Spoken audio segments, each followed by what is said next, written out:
Happy morning friends. நான் ரேணுகா திருவேங்க வழக்கறிஞர்.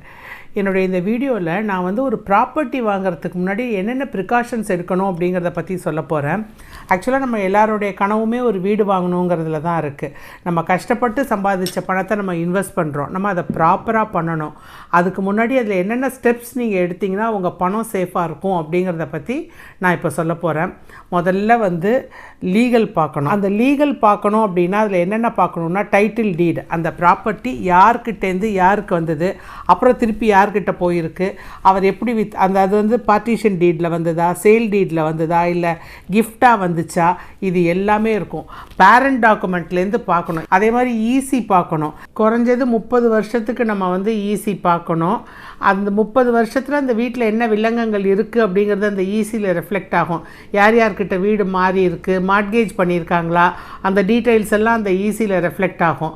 அது பார்க்கணும். சப்போஸ் நமக்கு விற்கிறவர் லோன் வாங்கி அதை அந்த ப்ராப்பர்ட்டியை வாங்கி இருந்தாருன்னா அவர் அந்த லோனை ப்ராப்பராக க்ளோஸ் பண்ணியிருக்காரா அப்படிங்கிறதுக்கு லோன் க்ளோஷர் சர்டிஃபிகேட்னு சொல்லி பேங்க்கில் கொடுப்பாங்க.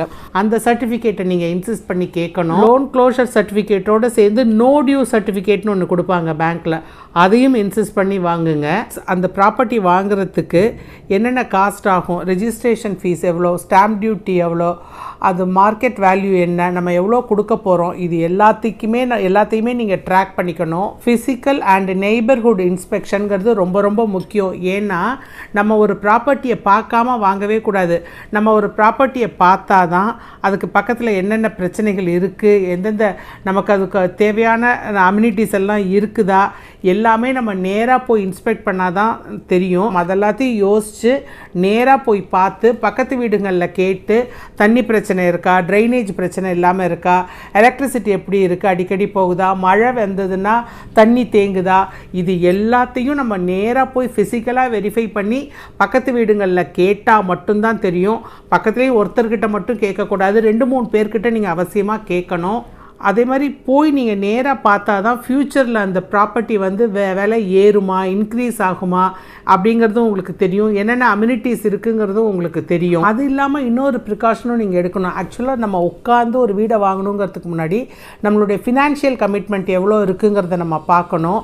அந்த ஆக்சுவல் காஸ்ட் மட்டும் பார்க்கக்கூடாது. அதுக்கப்புறம் நமக்கு நிறைய செலவு இருக்கும். ஒரு வீடு புதுசாக வாங்கினோன்னா அதுக்கப்புறம் அதை தொடர்ந்து வரக்கூடிய செலவுகளுக்கும் நம்ம ரெடி பண்ணிக்கணும். அது இல்லாமல் நம்ம பேங்க் லோன் போகிறோமா, நம்மளால் எவ்வளோ இஎம்ஐ கட்ட முடியும், இந்த ஆப்ஷன்ஸ் எல்லாமுமே நம்ம ஒரு வீடு வாங்கிறதுக்கு முன்னாடி நம்ம கன்சிடர் பண்ணணும். ஒரு பில்டர்கிட்ட கொடுக்க போகிறோம் அப்படின்னு சொன்னால் நம்மளா நின்று கட்டணுன்னா அது வேறு. ஒரு பில்டர் மூலியமாக நம்ம கட்ட போகிறோம் அப்படின்னு சொன்னால் அந்த பில்டரை பற்றி நம்ம ரிசர்ச் பண்ணணும். அவர் எவ்வளோ ஜென்யூனாக இருக்கார், எவ்வளோ கட்டடம் கட்டியிருக்காரு, அதெல்லாமும் நம்ம போய் பார்க்கணும். அங்கே ஸ்கொயர் ஃபுட் ரேட் எவ்வளோ வாங்கியிருக்காரு, நம்மக்கிட்ட ஸ்கொயர் ஃபுட் ரேட் எவ்வளோ சொல்லியிருக்காரு, எல்லாத்தையும் ரிசர்ச் பண்ணி அவர் கட்டின பில்டிங் எப்படி இருக்குது, ஸ்டெபிலிட்டி எப்படி இருக்குது, அப்பியரன்ஸ் எப்படி இருக்குது, எல்லாமே நம்ம பார்க்கணும். இது எல்லாமே பார்த்து சாட்டிஸ்ஃபை ஆனதுக்கப்புறம் தான் நம்ம அந்த ப்ராப்பர்ட்டியை அவர்கிட்ட கட்டுறதுக்கு கொடுக்கணும். இல்லை அவர் கட்டின ப்ராப்பர்ட்டியை நம்ம வாங்கணும். ஆனது லீகல் பார்க்குறது தான், வில்லங்கம் பார்க்குறது, இது எல்லாத்துக்குமே நம்ம ஒரு ப்ரொஃபஷனலை கன்சல்ட் பண்ணணும். இதுதான் ரொம்ப ரொம்ப இம்பார்ட்டண்ட். ஏன்னா அந்த ப்ராப்பர்ட்டியில் வில்லங்கம் இல்லை அப்படின்னு சொன்னால் அடுத்தடுத்த ஸ்டெப்ஸ் நம்ம ஃபார்வர்ட் பண்ணுறதுக்கு ரொம்ப வசதியாக இருக்கும். அந்த முதல் ஸ்டெப்லேயே அதில் வில்லங்கம் இருக்குதுன்னு தெரிஞ்சுதுன்னா அந்த ப்ராப்பர்ட்டியை நம்ம வாங்கினா நம்ம அதே வில்லங்கத்தோடு தான் நம்மளுடைய வாரிசுங்களுக்கு நம்ம அதை பாஸ் ஆன் பண்ணுவோம். ஸோ வில்லங்கம் இல்லாத ஒரு ப்ராப்பர்ட்டி வாங்கணும் அப்படின்னு சொன்னால் கண்டிப்பாக நம்ம உங்களுக்கு தெரிஞ்ச ஒரு அட்வொகேட்டை போய் உடனே பாருங்கள். அவர் எல்லாமே பார்த்து கொடுப்பார், வில்லங்கம்லாம் பார்த்து கொடுப்பாரு. சில சர்டிஃபிகேட்ஸ் எல்லாம் வேணும்னு கேட்பார். இப்போ யாருக்காவது ஒருத்தருக்கு பவர் கொடுத்துருந்தாரு அப்படின்னு சொன்னால் அந்த ஓனர் ஆஃப் தி ப்ராப்பர்ட்டி அந்த பவர் ஏஜெண்ட்டை பார்த்து நம்ம பேசணும். அதுக்கப்புறம் அந்த ஓனர் உயிரோடு இருக்காராங்கிறதுக்கு லைஃப் சர்டிஃபிகேட் நம்ம கேட்கணும் அவர்கிட்ட. அந்த பவர் ரிஜிஸ்டராக இருக்கான்னு பார்க்கணும், வேலிடாக இருக்கான்னு பார்க்கணும். இது எல்லாமே பார்க்கணும் அப்படின்னு சொன்னால் நமக்கு ஒரு ப்ரொஃபஷனலோட ஹெல்ப் ரொம்ப அவசியம். இது எல்லாத்தையும் பார்த்து ப்ராப்பர்ட்டியை ஃபைனலைஸ் பண்ணி அதுக்கப்புறம் நீங்கள் லோனுக்கு போனீங்கன்னா உங்களுக்கு ப்ராப்பர்ட்டி அட் ஈஸ் நீங்கள் வாங்க முடியும்.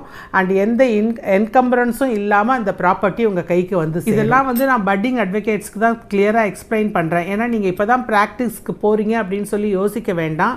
உங்களுக்கு ஏதாவது சந்தேகம் இருந்ததுன்னா தாராளமாக எங்களை கேளுங்க. எங்களுடைய அனுபவத்தை நாங்கள் உங்களுக்கு பகிர்ந்துக்கிறதுல ரொம்பவும் சந்தோஷப்படுறோம்.